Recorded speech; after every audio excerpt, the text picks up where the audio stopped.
ایک نوجوان کو راہ چلتے لڑکیوں کو دیکھنے کی عادت تھی۔ اس نے اپنے ایک بزرگ سے اپنی پریشانی کا ذکر کیا کہ وہ جب بھی باہر جاتا ہے تو بازار میں عورتوں کو دیکھنے سے باز نہیں رہ پاتا اور اس خراب عادت کو چھوڑنا چاہتا ہے، تو وہ کیا کرے کہ اس کی یہ بری عادت چھوٹ جائے۔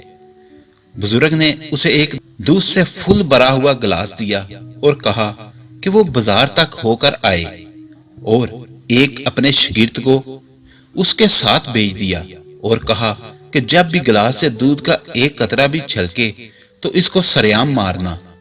نوجوان بازار گیا اور دودھ کا ایک بھی قطرہ گرائے بغیر واپس آ گیا۔ بزرگ نے نوجوان سے پوچھا کہ تم نے بازار میں کتنی عورتوں کو دیکھا؟ تو نوجوان نے جواب دیا کہ میں نے کسی کو بھی نہیں دیکھا، میری ساری توجہ دودھ کے گلاس کی طرف مرکوز تھی اور میں ڈرتا رہا تھا کہ دودھ کا ایک قطرہ گرا تو سب کے سامنے میری پٹائی ہو جائے گی۔ بزرگ نے کہا کہ یہی حال ہے ایک سچے مومن یا مسلمان کا۔ ایک سچا مسلمان اللہ سے ڈرتا ہے اور قیامت کے دن سب کے سامنے شرمندہ ہونے سے بھی ڈرتا ہے، اور یہ ایمان والے کوئی گناہ کرنے سے ڈرتے ہیں کیونکہ ان کی توجہ آخرت میں ہر عمل کا جواب دینے کی ہوتی ہے۔